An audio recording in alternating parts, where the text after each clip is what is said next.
우리 272쪽. 272쪽 1번 숙제 들어가는데요. 그 4번을 한번 보십시오. 4번.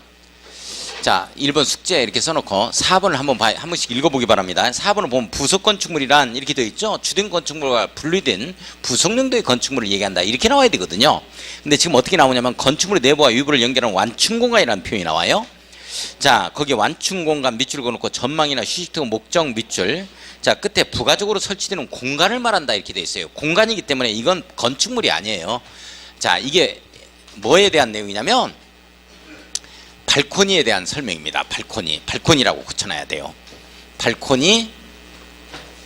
자, 봐요 여기. 자, 우리 건축법 공부했으니까 이제 발코니하고 베란다하고 구분을 해야 되고, 집에 가가지고 베란다라는 말을 쓰면 절대 안 돼요. 예. 자, 우리가 일반적인 아파트는 발코니만 있습니다. 물론 테라스라고 해가지고 이걸 갖추고 있는, 베란다를 갖추고 있는 아파트가 나오기도 해요. 자, 유럽형 무슨 놈의 이런 얘기가 나옵니다. 그런 것들 분양하기도 하죠. 그 이제 타운하우스다 해가지고 그런 데서는 나와요. 자, 한번 봐요. 우리가 이제 발코니가 있고, 요 베란다가 있는데 이 베란다하고 발코니는 틀려요. 이게 이제 제가 그림을 어떻게 그렸었냐면 요렇게 그렸다고. 요렇게 해가지고 요렇게 그래가지고 이렇게 그래가지고 이렇게 그랬다고. 이것 가지고 감탄을 해요? 선생님, 어떤 선생님이 감탄해서 합격증 교부할 거예요? 어떤 선생님, 오늘 합격증이? 선생님은 지금부터 안 해도 괜찮아. 합격해 어차피. 협조적인 자세를 보이면 무조건 합격입니다. 자, 이렇게 되어지는데 선생님들 여기에 있죠. 제가 이렇게 그림을 그렸었거든. 여기서 이렇게 그려가지고 이게 난간이 1.2m 이상이에요. 지금 이것도 공부한 거고, 여기서 이렇게 해가지고 이렇게 밖을 갖다가 이렇게 내다보죠. 요런 데가 있을 것이고, 그 다음에 여기에 비치 파라솔을 이렇게 갖다 놓고, 티테이블을 갖다 놓고, 티탁자 갖다 놓고 여기에 앉아서 커피도 마시고 이렇게 요런 데가 있을 거예요. 그죠? 근데 요 부분을 뭐라 그러냐면 이 부분을 발코니라 그래요. 발코니라 그러고, 요 부분을 뭐라 그러냐면 요걸 테라스 개념인 베란다라고 하는 거예요. 그러면 베란다와 발코니의 차이점을 잘 봐요. 베란다는 바로 윗공간인데 아래층의 전유 부분, 전용 공간의 윗부분을 이용하게 되어지면 베란다예요. 그 다음에 이렇게 되면 이게 서비스 면적이거든요. 우리 아파트는 여기다 샤시를 해가지고 이걸 터버렸잖아요. 이렇게 되어지는 거예요. 이게 공용 면적이 아니고 이건 서비스 면적이에요. 부가적으로.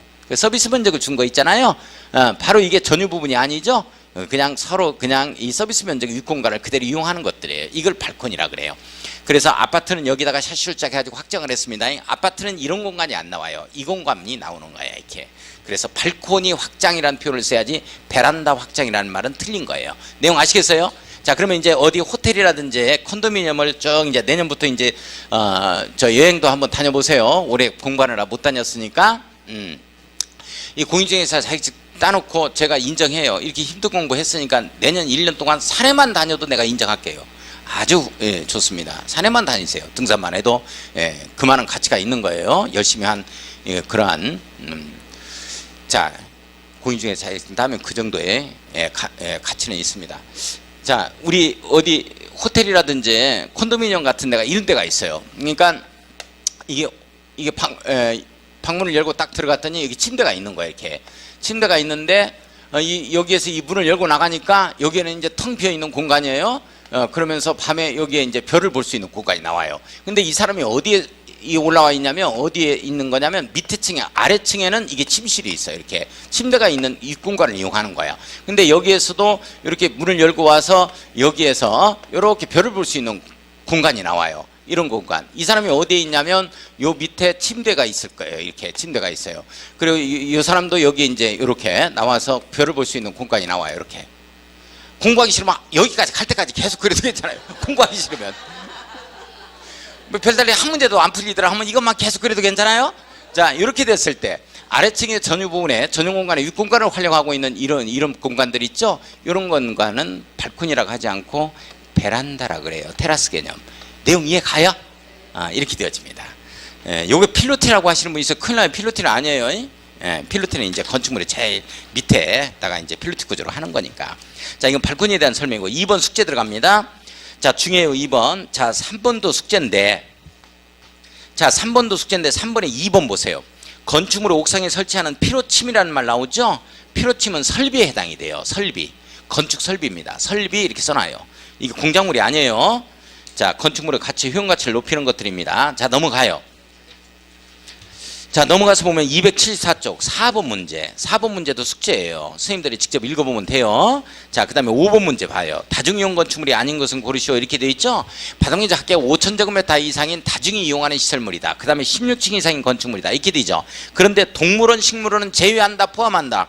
제외한다. 그래서 4번이 틀린 거예요. 동물원이 나와가지고. 여기는 안 해도 괜찮아요. 5번은 이제 안 해도 괜찮고. 제가 한번 풀어본 거고. 자, 6번 가요. 자, 6번 한번 풀어보겠습니다. 용어에 관한 설명으로 틀린 것은 뭐냐? 1번 내력벽을 수선하더라도 수선되는 벽면적 합계가 내력벽 면적이겠죠. 여기 이제 30제곱미터 미만, 30제곱미터 이상부터 수선 변경은 대수선이죠. 30제곱미터 미만이니까 대수선에 포함이 안 되네요. 그냥 수선이에요. 내용 됐어요? 예, 이거 맞는 내용이고. 2번 지하에 공작물에 설치하는 점포 동그라미 쳐요. 지하나 고가에 설치하는 사무소, 공연장, 점포차고 창고. 이건 건축물에 해당되죠. 자, 해당되지 아니한다 그러는데 않는다 그래서 틀렸어요. 2번 정답. 자, 3번을 보면 구조개선서와 시방서 밑줄 그어놓고 설계도서 네모였고요. 설계도서라는 말은 가로 열고 설계도면 플러스 관계서류예요. 관계서류. 그러니까 시방서나 이런 관계서류 등이 여기에 포함되는 거예요. 설계도서에 해당이 돼요. 맞는 내용입니다. 설계도면 플러스 관계서류를 뭐라 그런다? 설계도서라고 한다. 그러니까 시방서나 구조계산서 이런 게 다 들어가요. 예, 맞습니다. 자, 이제 4번을 보면 막다른 도로의 구조와 너비는 너비에 동그라미 딱 쳐요. 이게 막다른 도로가 도로에 해당하는지 이 여부를 판단하는 기준이 되느냐 하는 거예요. 예, 기준이 돼요. 이 내용이 어떤 내용이냐면 선생님들 이 내용이에요. 자, 우리 막다른 도로에서 이거 보면은 여기 이제 도로가 있고 여기에 이 대지가 있는데 이게 건축허가 받아낼 수 있느냐 하는 거예요. 이게 이제 10m, 이 10m 미만을 보는 거예요. 이렇게 되어지면 여기에 너비가 2m를 봐주는 거예요. 2m 이상이어야 이게 도로로 간주하는 거예요. 이게. 그러니까 이 너비가 도로를 갖다가 이 결정짓는 이 요소에 해당이 된다. 이런 내용이에요. 자, 2m 이상이어야 되고 만약에 여기에 이제 여기에 이렇게 막다른 이 골목길이 있는데 여기에 건축허가 나올 수 있는 거. 그런데 이게 중심을 보니까 이게 10m 이상, 그 다음에 10m 이상입니다. 그 다음에 35m 미만이죠. 이렇게 되어지면 이게 3m 이상이면 돼요. 3m 이상이면 이 도로도 건축법상 도로를 인정을 받고 있는 겁니다. 자, 그 다음에 건축허가 떨어진다는 얘기죠. 이게 3m가 안 되면 안 된다는 얘기예요. 자, 그 다음에 요게 이제 35m 이상이다. 이렇게 되어지면 중심에 이렇게 되어지면 여기에 건축허가 떨어지느냐 하는 거예요. 이건 소방차가 들어가줘야 돼요. 그래서 이 폭이 6m 이상이 돼야 돼요. 이렇게. 그래서 2, 3은 6 이렇게 들어가주는 건데 시골 같은 경우는 작은 소방차가 있다 그랬어요. 그래서 읍면 같은 경우에는 이런 경우는 4m 이상이면 돼요. 예, 이게 이제 도로를 갖다가 건축법적으로 인정하느냐 못하느냐 이 너비가 자, 기준이 되어집니다. 예, 맞습니다. 그걸 따지는 기준이 돼요. 자, 그 다음에 5번에 보면 초고층 건축물이란 층수가 50층 이상이거나 높이가 200m 이상인 건축물을 말하죠. 선생님들 맞죠? 예, 넘어갑니다.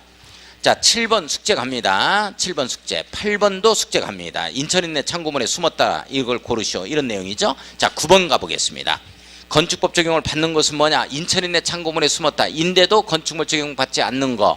자, 여기서 1번을 봐요. 대지에 정착된 컨테이너를 이용한 창고도 아니고 주택이네요. 이건 건축법 적용 받아요. 창고, 인천인내 창고문에 숨었다 할 때. 창고인데 컨테이너 그것도 공장 용도로 사용해야 돼요. 그런 조건이 붙어줘야 됩니다. 1번이 정답이에요.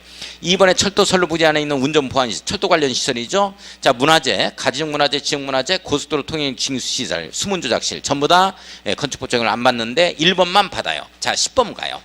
자, 오른쪽에 10번, 277쪽에 10번을 하지 마세요. X 이런 거 구체적인 수치까지 이렇게 나오지 않으니까 278쪽 가요. 자, 278쪽을 보면 11번 하지 마세요. X합니다. 이렇게 수치까지 나온 사례는 없습니다. 자세하게 할 건 없어요. 자, 12번 갑니다. 건축물의 용도죠. 제가 한번 풀어볼게요. 자, 스트레스 받지 마세요. 1번 소매점 동그라미 쳐요. 가게라고 써요. 가로 열고 슈퍼. 가게 슈퍼. 요건 바닥면적 합계가 1,000제곱미터, 1,000제곱미터예요. 1,000제곱미터 미만입니다. 300제곱미터를 지우고 1,000제곱미터 미만으로 고쳐요. 이건 1종근생에 해당이 돼요. 그러니까 1,000제곱미터 이상인 슈퍼다, 가게다 이렇게 되어지면 이마트가 되어버립니다. 그런 건 판매시설 쪽으로 가는 거예요. 자, 2번 봐요. 어린이집 노인복지시설 밑줄 그어놓고 이건 노유자 시설에 해당이 됩니다. 노유자 시설 밑줄 그어요. 아, 이런 내용도 있다. 이 정도만 한번 읽어봐요. 자, 3번 갑니다. 관람석 바닥면적 합계가 1,000제곱미터 이상인 경마장은 운동시설에 해당이 된다 하면 안 돼요. 1,000제곱미터 이상이라면 보여주는 거거든요. 그래서 사람들이 와글와글 보이는 문화 및 집회시설 쪽으로 봅니다. 운동시설이 아니고 문화 및 집회시설로 바꿔야 돼요. 자, 운동시설을 문화 및 집회시설로 바꾸지 아니하려면 어떻게 바꾸면 되냐면 1,000제곱미터 미만으로 바꾸면 돼요. 바닥면적 합계가 1,000제곱미터 미만인 경마장이다 이렇게 되어지면 운동시설 쪽으로 봅니다. 운동을 하기 위해서니까. 이제 이런 내용. 자, 4번 갑니다. 동물원, 식물원 밑줄 거예요. 사람들이 와글와글 모이는 시설이죠. 동물원, 동물원, 우리 식물원 이런 데는 제가 이거 서울 대공원 해가지고 원숭이가 가장 인기가 많다 해가지고 원숭이 숫자보다는 더 많은 숫자가 가야 된다 이런 얘기도 했어요. 기억나요? 그런 개그 했던 점? 개그도 잊어버렸다? 사람들이 와글와글 모이는 시설이에요. 그래서 문화 및 집회시설입니다. 그래서 동물 및 식물 관련 시설을 지우고 문화 및 집회시설로 바꿔야 돼요. 자, 5번 봐요. 야유극장, 야유음악당 밑줄 그어놓고 어린이 휴관 하나 더 써놓습니다. 어린이 휴관. 야자, 어자 붙으면 관광 가서 야, 어이 노래 한 곡 해봐 막 이런 말 한다 그랬죠. 관광버스 타고 그런 얘기 했어요. 어린이 휴관 하나 더 써놓고 이렇게 되면은 관광 휴게시설입니다. 자, 문화 및 집회시설을 지우고 관광 휴게시설로 이렇게 바꿔놔야 돼요. 그런데 야유극장, 야유음악당에서 야유가 빠져버리면 문화 및 집회시설 쪽으로 가는 거예요. 내용 됐어요? 자, 13번 가봅니다. 자, 가로 안에 들어갈 내용이 뭐냐? 밑에 점 부동산 중개사무소 쓰는 바닥면적 합계가 30제곱미터입니다. 30제곱미터 미만인 것은 일종건생에 해당이 되어집니다. 자, 이거 할 때 일종건생 할 때 제가 공인중개사무실에서 중개사무실에서 근무를 하다가 피곤하면 공원휴식지에서 탁구 치자. 그렇지? 그런 내용 한번 했었죠? 그런 내용. 그 내용이거든요. 자, 뭐 30제곱미터 미만입니다. 30제곱미터 이상은 이종 건생에 해당이 되겠죠. 자, 밑에 관광진흥법에 따른 야영장이 나오는데 야영장이라면 300제곱미터 미만이에요. 이거 새로 신설된 건데 여기까지는 안 잡아도 괜찮아요. 공부 안 해도 괜찮아요. 제가 풀어볼게요. 300제곱미터 미만의 시설은 야영장 시설입니다. 그런데 300제곱미터 이상이라고 써놔요.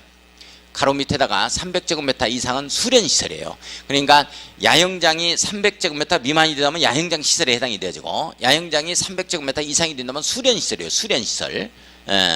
유스호스텔과 함께 수련시설 쪽으로 갑니다. 이게 야영장 시설은 건축법에서 기호를 안 했거든요. 근데 요 몇 해 전에 그 강화도인가 글램핑 야영장에서 그 의사 일가족이 다 죽은 사례가 있었죠. 화재 나가지고 그것 때문에 이제 건축법에서 끌어온 거야. 기준을 좀 강화시키겠다는 내용이죠. 자, 그 다음에 오른쪽 14번 봐요. 14번은 숙제입니다. 숙제 한번 하고 자, 넘어가요. 280쪽 갑니다. 자, 280쪽을 보면은 15번 봐요. 15번. 이 건축법률상 하나 이상의 필지 일부를 하나의 대주로 할 수 있는 토지가 아닌 것을 고르시오 이렇게 되어 있어요. 자, 1번에 보면 도시군계시설 밑줄 거예요. 학교를 짓는다, 청사를 짓는다 하면 일부에 지을 수도 있다 하는데요. 자, 2번에 보니까 농지전용 허가 밑줄 거예요. 농가주택 지을 때죠. 3번에 개발임 허가 밑줄, 4번에 산전용 허가 밑줄 거예요. 이게 뭐 전원주택 짓는다, 펜션 짓는다 할 때 한 필지에 다 지을 필요 없어요. 일부만 지을 수도 있어요. 자, 5번 가요. 사용승인을 신청할 때 이렇게 나와야 돼요. 이걸 갖다가 허가 신청할 때 하면 안 됩니다. 하나의 필지로 합칠 것을 조건으로 땡. 합칠 것을 조건으로 하면 둘 이상 이렇게 나오는 겁니다. 하나 이상 이렇게 나오면 나눌 것을 조건으로 이렇게 나와야 돼요. 자, 그래서 사용승인을 신청할 때 토지를 나눌 것을 조건으로 건축허가를 하는 경우 그 필지가 나누어지는 토지 이렇게 돼야 돼요. 합쳐지는 토지가 아니고 나누어지는 토지입니다. 다시 한번 합칠 것을 조건으로 하면 둘 이상 이렇게 되어집니다. 둘 이상의 필지를 하나의 대주로 할 수 있고 나눌 것을 조건으로 하면 하나 이상 이렇게 나와야 돼요. 하나 이상 필지 일부를 하나의 대주로 할 수 있습니다. 아무튼 합칠 것을 조건으로 나눌 것을 조건으로 바꿔야 됩니다. 자, 16번 16번도 숙제 들어가고 한 번씩 해보세요. 17번도 숙제 한번 해보고 자, 오른쪽에 18번 숙제 갑니다. 이것도 숙제 하십시오. 한번 넘어갑니다. 282쪽 가겠습니다. 282 자, 282쪽 자, 설명들 다 나간 것은 그냥 넘어갑니다. 숙제들 해보세요. 19번 건축에 해당하는 것은 모두 몇 개인가 그랬어요. 기억번에 건축물이 없던 나대지에 새로 건축물을 축조하는 것이 신축이죠. 신축이라고 써놓습니다. 자, 니은번 기존 3층 건축물이 있는 대지에 건축물 증수를 5층으로 늘리는 건 증축입니다. 증축이라고 써놓습니다. 자, 디귿번 산사태로 멸실된 재의에서 멸실됐죠. 그 대지의 종전과 같은 규모 범위에서 축조하는 것 재축입니다. 재축. 자, 리을번 갑니다. 주요 구조를 해체하지 아니하고 이전이죠.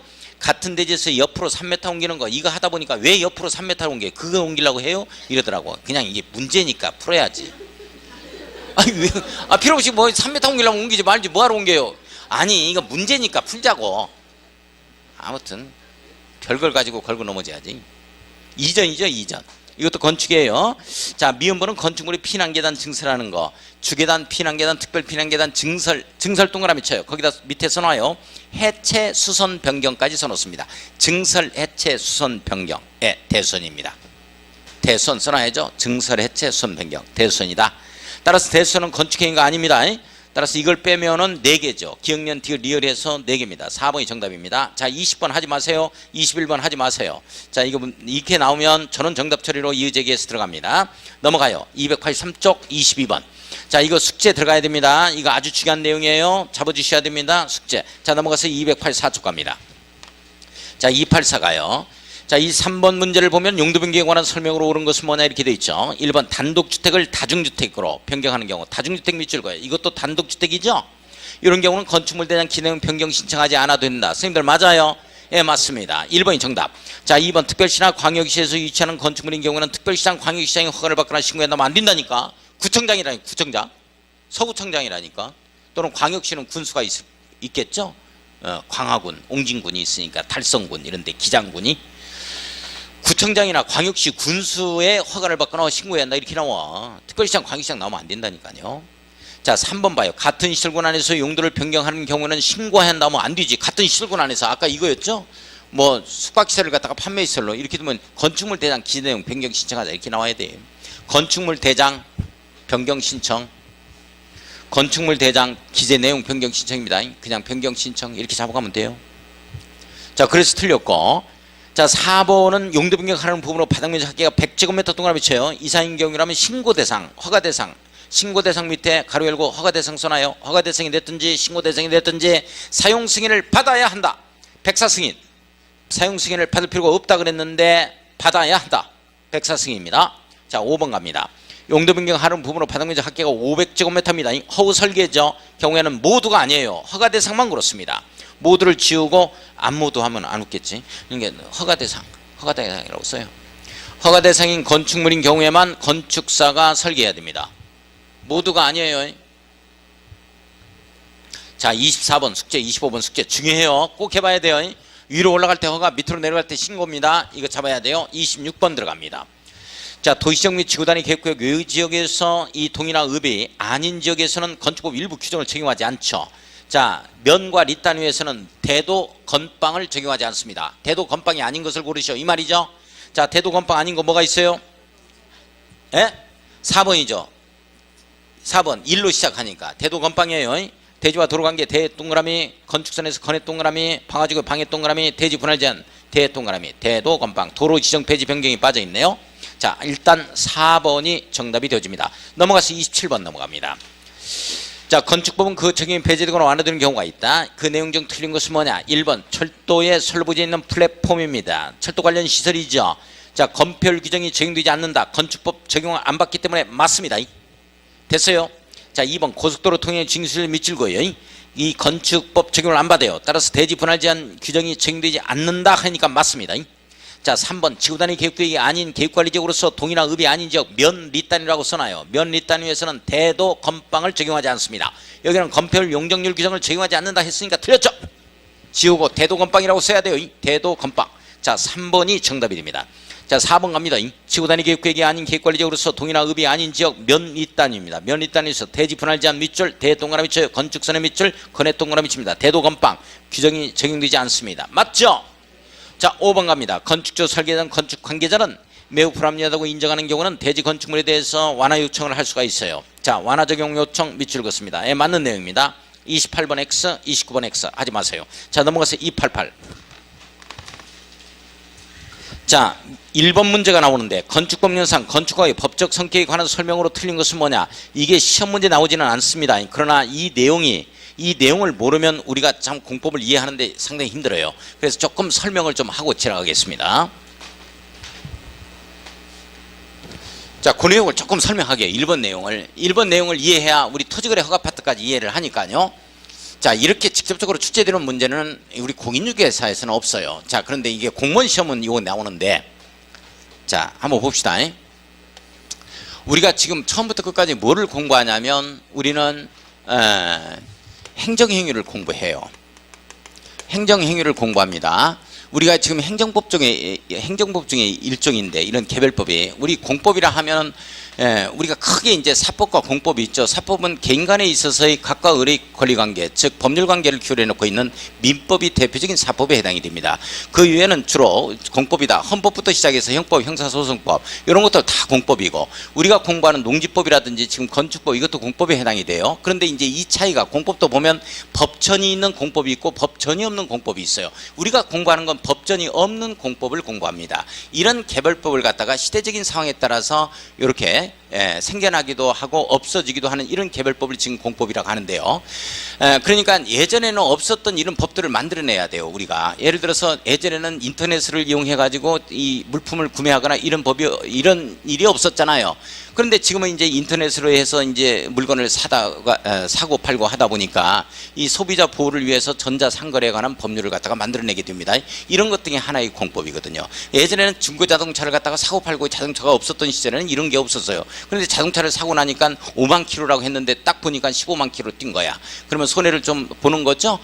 그래서 그런 경우는 이제 딜러가 반드시 그런 걸 자동차에 관한 이력을 오픈을 안 시켜버리면 이게 이제 500만 원의 벌금을 물도록 되어 있어요. 이게 이제 자동차 관리법에서 이제 다 규율해 놓고 있는 것들인데 이 시대적인 상황에 따라서 예전에는 없었던 법을 이렇게 만들어내는 것들 이게 공법이에요. 이런 법인데 이런 법들이 법제처 사무관이 나와서 얘기하는 거 보니까 저도 세워본 적은 없어요. 자세하게 뭐가 있는지도 모르고 이게 약 한 1200개 정도가 있다 그럽니다. 그 1200개 정도에서 부동산에 관한 공법이 있는데 이 공법은 10% 정도를 차지한다 그래요. 그러니까 약 120개 정도가 부동산 공법이라는 얘기죠. 법제처 사무관이 한 얘기입니다. 저도 세워본 적은 없기 때문에 이 부동산 공법 120개를 갖다가 다 공부하는 게 아니고 그 중에서 뭐를 공부하느냐면 국토기획법률에서 농지법까지만 공부를 해요. 6개만 우리 시험 범위를 하는 겁니다. 이걸 부동산 공법 이렇게 과목 명칭으로 칭하고 있습니다. 이런 것들은 전부 다 뭐를 갖다가 공부하는 거냐면 전부 다 보세요. 행정처에서 하는 직거래를 공부한다. 허가 처분을 한다. 무슨 놈의 뭐 사용 승인을 한다. 이런 내용. 자, 그래서 이제 국가나 지방자치단체라는 이런 행정청이 우리 사인의 국민에 대해서 주민에 대해서 끊임없이 어떤 제약을 가하기도 하고 이런 일을 할 때는 이렇게 하라 해서 이렇게 규례해 놓고 있는 이런 법률을 우리가 이제 부동산 공법이다 해서 부동산에 관한 공법이다 해서 지금 시험 범위를 하고 있는 거죠. 자, 이게 처음부터 보면 전부 다 이 농지법까지 보면 농지취득자격증명 시군면장한테 발급받자 맨날 이런 얘기가 나오죠. 이런 행정청에서 하는 짓거리 모두 이걸 뭐라 그러냐면 행정행위라 그래요. 자, 이 학자에 따라서 행정행위와 행정처분을 각게 보는 학자도 있지만 이 다수는 말이죠. 강학상으로 보면 이 다수의 학자들은 행정처분이 행정행위를 갖다가 포함하고 있다 이렇게 주장들을 많이 합니다. 자, 그런데 우리는 그런 걸 갖다가 알 필요는 없고 시험 보는 뭐 연구하는 건 아니니까 행정청에서 하는 짓거리 이렇게 생각을 해주면 돼요. 이걸 갖다가 행정행위라 그러는데 이런 행정행위를 처음부터 끝까지 공부해요. 국토기획법률부터 언제까지 저기 농지법까지 공부를 하게 되죠. 이런 행정행위를 보면 두 가지로 나눠져요. 이 행정행위가 법률행위적 행정행위하고 법률행위적 행정행위하고 행정행위하고 그 다음에 이제 준법률행위적 행정행위로 나눠져요. 대표적인 준법률행위적 행정행위가 준법률행위를 갖다가 민법에서 어떻게 공부했어요? 뭐 의사의 통지, 알림 뭐 이런 것도 준법률행위다 이렇게 공부했어요? 자, 준법률행위적 행정행위가 대표적으로 지형도면 고시예요. 우리가 이제 지형도면 지독한 날 효력 발생 이런 얘기가 있었죠. 도시군 관리 결정 고시되고 나서 지형도면을 작성해서 고시하자 이러면 효력 발생한다 이 내용이 있어요. 이게 지형도면을 갖다가 이게 고시하는 것 자체가 바로 준법률행위적 행정행위예요. 자, 그러면 법률행위적 행정행위를 우리가 공부를 하는 거예요. 지금까지 했던 게 이거거든요. 법률행위라는 건 뭘 얘기하는 거예요? 의사표시를 필수 불가결한 요소라는 법률 요건이죠. 그러니까 법률행위는 반드시 뭐가 들어가 있다? 의사표시가 들어가 있다는 얘기죠. 자, 이거 봐요. 여기에서 건축허가 신청이라는 청약 의미와 건축허가 처분이라는 승낙 의미가 있잖아요. 이게 의사표시가 들어가 있기 때문에 이것도 뭘로 본다? 법률행위적 행정행위로 봅니다. 이런 법률행위적 행정행위는 다시 한번 명령적 행정행위하고 행위하고 이렇게 이제 설권적 행정행위라는 게 있어요. 이 설권적 행정행위다 이렇게 이제 행정행위다 이렇게 이제 나눠져요. 이 명령적 행정행위는 일단 부작용의 하명이라든지 이런 것 등이 해당이 되어집니다. 설권적 행정행위는 없었던 권리를 설정해 주는 거예요. 없었던 권리를 갖다가 취득하게 해주는 겁니다. 이렇게 되는 거예요. 자, 명령적 행정행위가 대표적인 우리 건축허가에 해당이 되는 거예요. 여기에서 나오는 개발행위 허가라든지 건축허가 있잖아요. 건축허가가 여기에 해당이 되는 겁니다.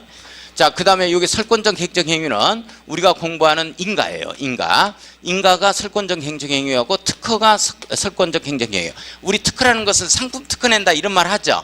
그런 데서 이제 특허라는 용어가 있고, 우리가 이제 행정법상 특허가 있어요. 없었던 권리를 갖다가 취득하게 만들어줍니다. 여기 특허에 해당이 되거든요. 우리가 다 공부하는 것들이에요. 자, 그러면 이거 봐요. 이 허가는 이제 건축 허가에 해당이 되어집니다. 이걸 갖다가 뭐라고 표현하냐면 부작위 의무 해제라 그래요. 부작위 의무 해제다 이렇게 되어집니다. 의무 해제다, 자연적 권리의 회복이다 이렇게 표현하는데, 이게 무슨 말이냐면 모두 다 건축 행위를 하면 안 돼요. 자기 멋대로 건축 행위를 하면 안 되는데 일정한 기준 요건을 갖춘 자한테만 해제시켜 주는 거예요. 이걸 갖다가 부작위 의무 해제인 건축 허가라고 표현을 해요. 자, 그러니까 여기에서는 유효 무효를 논할 수가 없어요. 다시 말해서 건축 허가를 받지 않고 건축 행위를 했다, 유효 무효 그걸 논하는 게 아니야. 다만 단속 규정이야. 그러니까 무허가 건축물을 짓고서 내가 2년 동안 살았어요. 그러니까 구청에서 와서 뭐라고 하냐면 2년 동안 살았던 거 무효. 그게 뭔 말이야? 2살 깎아주냐? 유효 무효를 논하는 게 아닙니다. 자, 그런데 이것 보세요. 자, 이게 인가라는 말이 나오는데, 인가라는 말은 행정청에 있어서의 보충 행위예요. 행정청의 보충 행위로서 유효한 법률 행위가 되도록 도와주는 겁니다. 유효한 법률 행위가 되도록 도와주는 거예요.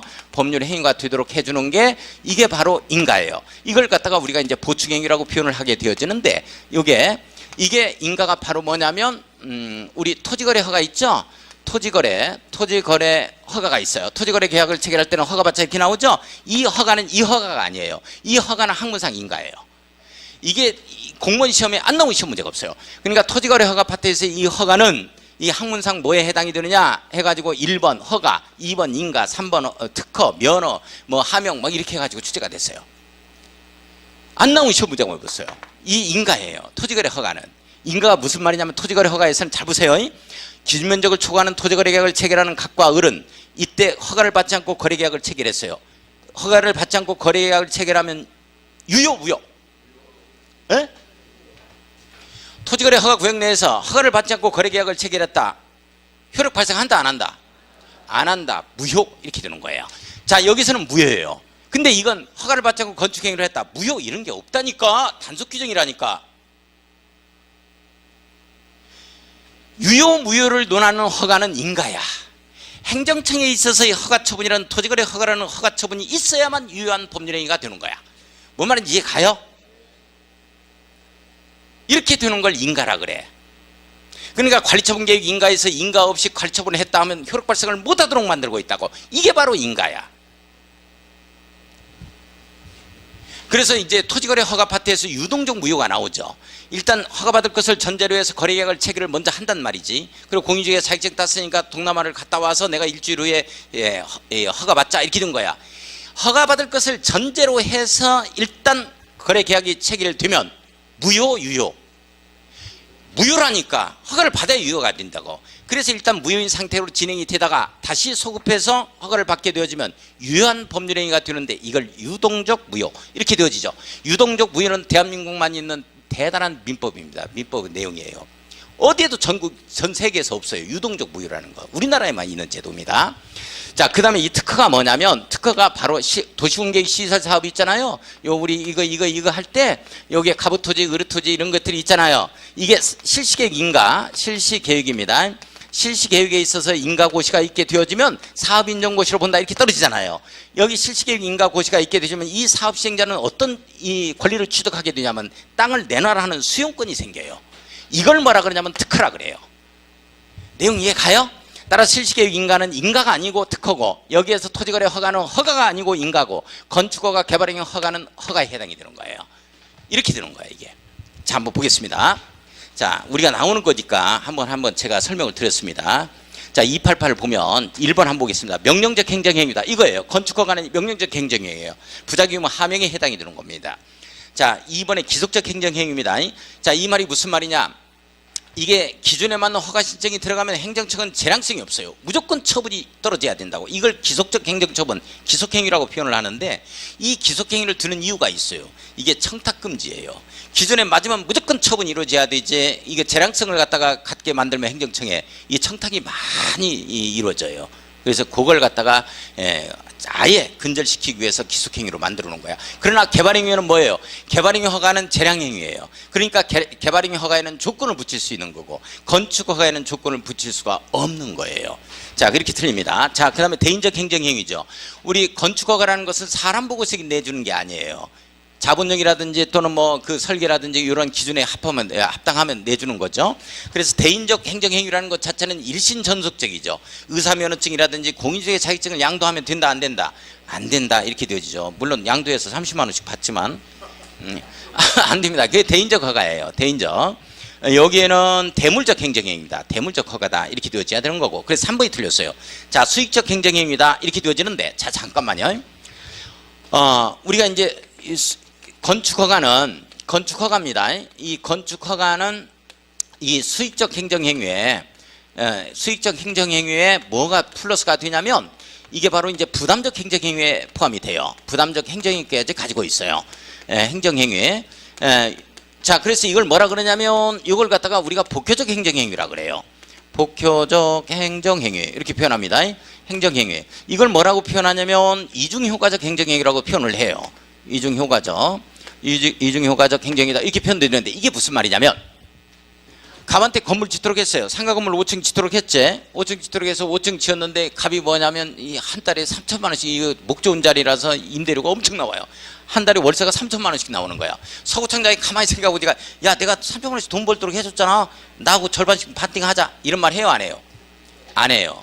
일단 허가처분을 받게 되면 일정한 수익이 발생하면 자기만 향유하면 되는 거예요. 이걸 수익적 행정행위라 그래요. 그런데 건축허가 내주는데 그냥 이뻐서 내준 게 아니에요. 근데 이걸 위반 건축물을 짓게 되어지는 거예요. 또는 1층을 더 올렸든지 이렇게 되어지면 이행강제금을 부과한다, 벌금이나 과태료를 부과한다 이렇게 됩니다. 부담을 자꾸 주어요. 이래라 저래라 하고. 그래서 부담과 수익을 향유할 수 있는 이런 행정행위다 해서 두 가지를 다 가지고 있는 건축허가는 복효적 행정행위다, 이중효과적 행정행위다 이렇게 표현됩니다. 맞는 내용이에요.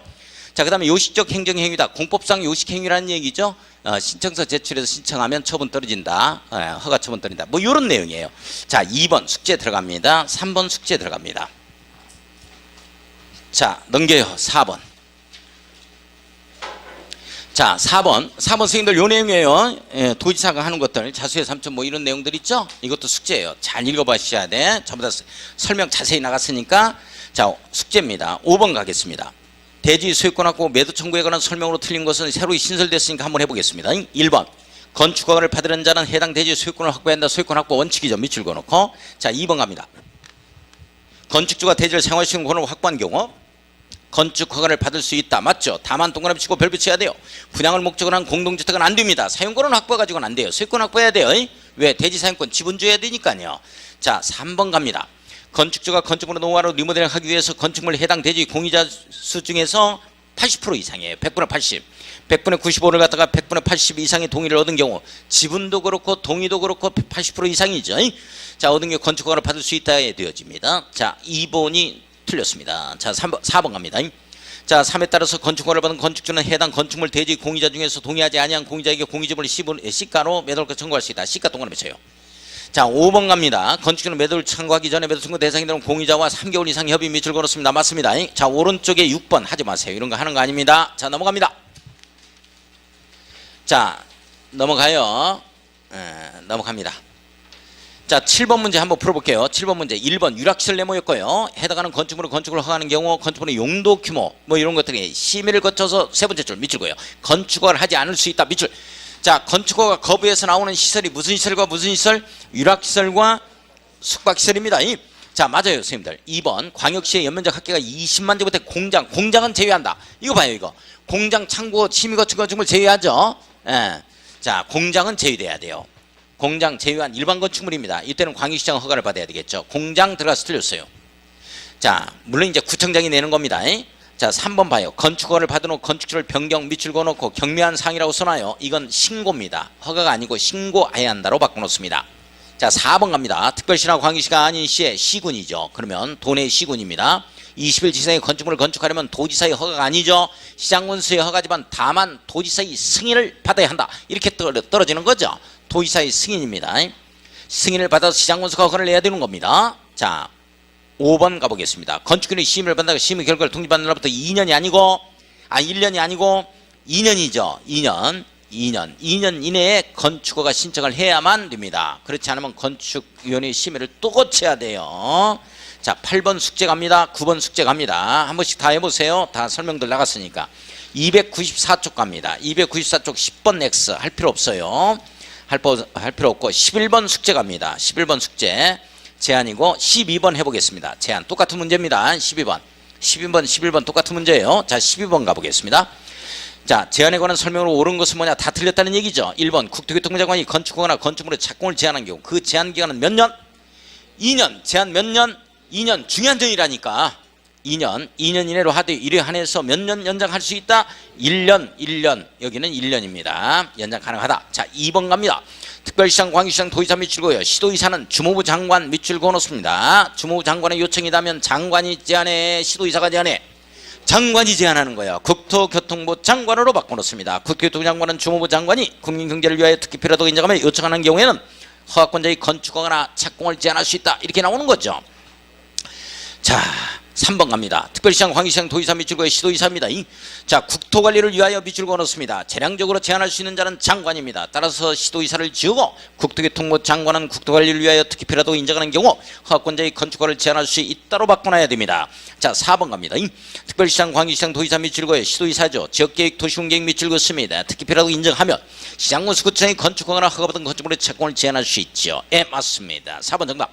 5번 갑니다. 특별시장, 광역시장, 도의사, 시도의사가 건축허가를 제한하는 경우에는 그 목적, 기간 뭐 이런 것 등을 국토교통장관에게 통보한다가 아니고 선생님들 건축허가를 제한하는 경우는 지체 없이 국토교통장관에게 보고해야 한다 해서 끝나야 돼요. 자, 특별시장, 광역시장, 도의사가 건축허가를 제한하는 경우에는 지체 없이 국토교통장관에게 보고해야 된다. 이를 보고하자. 이렇게 나와야 돼요. 그래서 틀렸고. 예. 자, 넘어갑시다. 296쪽에 13번 X 들어갑니다. 14번 숙제 가요. 15번 X 합니다. 이런 것까지 다 신고사항까지 뭐 수치까지 잡을 수가 없어요. 우리가 안 해도 괜찮습니다. 괜찮아요? 예. 자, 16번 한번 가보겠습니다. 가설건축물 등에 관한 설명으로 틀린 것은 뭐냐 이렇게 되어 있죠. 예. 자, 1번 도시공개시설 밑줄 그 예정지 밑줄 긋습니다. 가설건축물을 건축하는 자는 이 시장군수구청의 허가를 받아야 되죠. 허가 동그라미 칩니다. 도로, 하천, 뭐 공원부지 등에 들어올 때는 허가사항이다. 뭐 이런 내용이죠. 자, 2번 갑니다. 허가 대상 위에 재복구 흥행 어쩌고 저쩌고 이건 신고한 후 착공해야 한다. 밑줄 걸었습니다. 허가 대상 위에는 신고 대상입니다. 예, 원칙이죠. 맞습니다. 3번 신고해야 하는 가설건축물을 존치게 하는 몇 년이다? 3년. 자, 3번이 정답입니다. 4번 신고 대상 가설건축물 존치기간을 연장하는 경우 존치기간 만료일 7일 전까지 신고 들어가야 된다. 밑줄 걸었습니다. 자, 허가 대상은 14일 전까지 허가 신청이 들어가는 거죠. 자, 5번 국가지방자치단체가 건축물을 건축 등을 하는 경우 공용건축물이라고 써놔야 되죠. 자, 공용건축물을 건축하는 경우 미리 관할 허가권자와 협의해야 되며 협의한 경우 건축 등의 허가를 받거나 또는 신고한 것으로 보는 거죠. 예, 맞습니다. 공용건축물. 자, 넘어갑니다. 자, 17번 숙제, 18번 숙제, 19번 숙제 갑니다. 다 설명했어요. 다 설명한 거 읽어보시기 바랍니다. 자, 300쪽 들어갑니다. 300쪽. 자, 20번 들어갑니다. 20번 문제.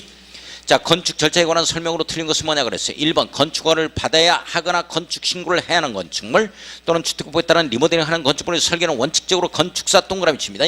모든 건축물 설계는 건축사가 하자 하는 내용이죠. 자, 2번 갑니다. 바닥면적 합계가 85제곱미터 미만의 증축, 개축, 재축 경미한 사항이라고 써놓습니다. 이 설계는 건축사가 아니어도 할 수 있답니다. 또는 창고, 농막, 온실 등이 있죠. 그 다음에 시골에 있어 농화주택 규모의 대손입니다. 농화주택 규모의 대손이니까 연면적이 200제곱미터 미만이고 이렇게 나오죠. 미만이고 그리고 3층 미만이다 이렇게 나와요. 3층 미만인 이 대손입니다. 농화주택 규모의 대손 요거 써놓고 요거 2번이라고 써놓고 그건 1번이 나온 거예요. 3번 뭐 축사나 농막이나 축사나 온실 뭐 이런 것 등은 건축사 설계를 안 해. 이런 것 등이야. 경미한 사항들이야. 자, 3번 갑니다. 건축허가, 건축신고, 허대성, 가설건축물의 공사에 착수하는 건축주는 허가권자의 공사계획을 신고해야 되죠. 신고 동그라미. 자, 이게 착공신고입니다. 착공신고라고 써놓고. 자, 4번 갑니다. 허가권자는 건축허가를 한 때에는 건축사 등을 공사감리로 지정하여 공사감리를 하게 하야 한다. 감리자 지정은 원칙 누가 하는 거예요? 원칙을 묻기 때문에 건축주로 바꿔야죠. 건축주로 바꿔야 됩니다. 건축주는 건축사 등을 공사감리자로 지정해서 공사감리를 하게 해야 한다. 이렇게 바꿔야 돼요. 4번이 틀렸다. 자, 5번 공사감리는 공사의 공정의 대통령으로 정하는 진도에 다다른 경우에는 감리 중간보고서를 공사 완료를 한 경우에는 감리 완료 보고서를 각각 작성해서 건축주에게 제출 밑줄, 공사감리자 밑줄 거놓고 건축주에게 제출해야지. 이걸 뭘로 바꾸냐면 허가권자에게 제출한다로 바꿉니다. 시험 문제. 그러면 틀려요. 그러면 틀립니다. 자, 그 다음에 그 밑에 21번 보겠습니다. 21번. 자, 사용 승인에 관한 설명으로 틀린 것은 뭐냐? 1번 건축주는 건축허가를 받고 나서 건축 신고를 한 건축물의 착공을 공사를 완료한 후 해당 건축물을 사용하는 경우에는 허가권자에게 사용 승인 신청 밑줄 긋습니다. 맞습니다. 건축주가 하는 거죠. 건축주는 밑줄 긋고 허가권자에게 사용 승인을 신청해야 한다. 예, 맞습니다. 자, 2번 건축주는 밑줄 그어요. 자, 사용 승인을 신청할 때 공사 감리자가 작성 감리 완료 보고서 공사 완료 도서 첨부해서 허가권자에게 제출한다. 밑줄 그어요. 건축주가 허가권자에게 제출하는 거 맞습니다. 3번 허가권자가 법령에 따른 기한 내에 사용 승인을 교부하지 아니하는 경우는 건축주는 건축물을 사용할 수 있다. 예, 맞습니다. 7일 이내죠.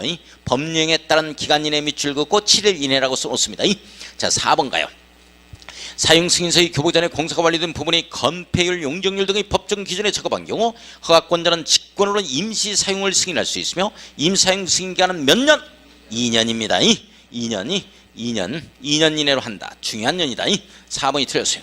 자, 5번은 건축주가 사용 승인을 받은 경우는 하수도법에 따른 배수 설비의 준공검사 및 개인 하수처리 시설의 준공검사의 의제효라고 써놓습니다. 의제효. 이런 것 등이 의제됩니다. 자, 넘어가서 22번 한번 보겠습니다. 22번 건축물의 철거 등에 관한 설명으로 틀린 것은 뭐냐? 1번 특별시나 광역시에서 밑줄 그어놓고 건축물의 소유자가 건축물을 철거하려면 특별시장 뭐 이런 거 신고 같은 경우는 특별시장 광역시장 안 나온다니까. 아예 특별시장 광역시장은 딱 한 번 나온다니까. 20일찍 이상 건축물 연면적 갖기 이거 여기 있으면 나머지 무조건 구청장이야. 구청장. 광역시는 군수까지 있겠죠. 시장군수 구청장입니다. 구청장이에요. 구청장. 자, 1번이 틀렸어요. 2번 건축물의 소유자가 건축물을 철거하면 철거 예정일 3일 전까지 밑줄 긋습니다. 건축물의 철거 멸 신고서에 첨부해서 제출하자. 자, 신고입니다. 신고. 철거 신고라고 써놓고. 자, 3번 건축물의 소유자나 관리자는 건축물이 재로 멸실된 경우 멸실 후 30일 이내 밑줄 신고. 멸실 신고라고 써요. 자, 4번 갑니다. 성면이 함유된 건축물을 철거하는 경우에는 관계 법령에 적합하면 성면을 먼저 제거 처리한 후 건축물을 철거해야 된다. 뭐 이런 내용도 있고 중요한 건 아니고. 자, 5번이 건축물의 철거 멸실 신고서 밑줄 제출받은 특별자의 도의사는 허가권자는 건축물의 철거 멸실 여부를 확인한 후 건축물 대장에서 철거 멸실된 이 건축물의 내용을 말소해야 된다. 등기 촉탁하자 하는 내용 말소. 내용 맞는 내용입니다. 자, 23번 가요. 하지 마세요. 23번 관리 파트 X합니다. 24번 지행력 건축물이 철거 멸실 신고는 등기 촉탁하자 뭐 이런 내용이죠. 그래서 이제 1번의 지번 밑줄 행정구역 밑줄 지행력이 건축물이 위아래 다 나오네. 밑에 거예요. 밑에 거 3번. 자, 건축물의 면적, 구조, 용도, 층수가 변경된 경우에 밑줄 그어놓고 그 다음에 철거 신고 밑줄, 멸신고 밑줄 거예요. 지행력 건축물 철거 멸신고는 등기 촉탁하자. 이게 아닌 게 2번이에요. 2번. 신규 등록하는 경우 이건 등기 촉탁사항이 아닙니다. 신청에 의한 등기가 이루어져야 되죠. 자, 이렇게 해서 오늘 여기에서 마무리 짓고 다음 주에 1시간 내지 한 2시간 정도 더 필요한 분량이 지금 남아 있습니다. 소유들은 분량이. 자, 그거 하고 주택법 들어갈 거니까 주택법까지 다음 주에는 우리 선생님들 좀 예습을 좀 해올 수 있도록 합니다. 자, 요약집 위주로 해서 공부를 좀 해와요. 늦은 시간까지 애쓰셨습니다. 수업 마무리 짓게요. 안녕히 가십시오.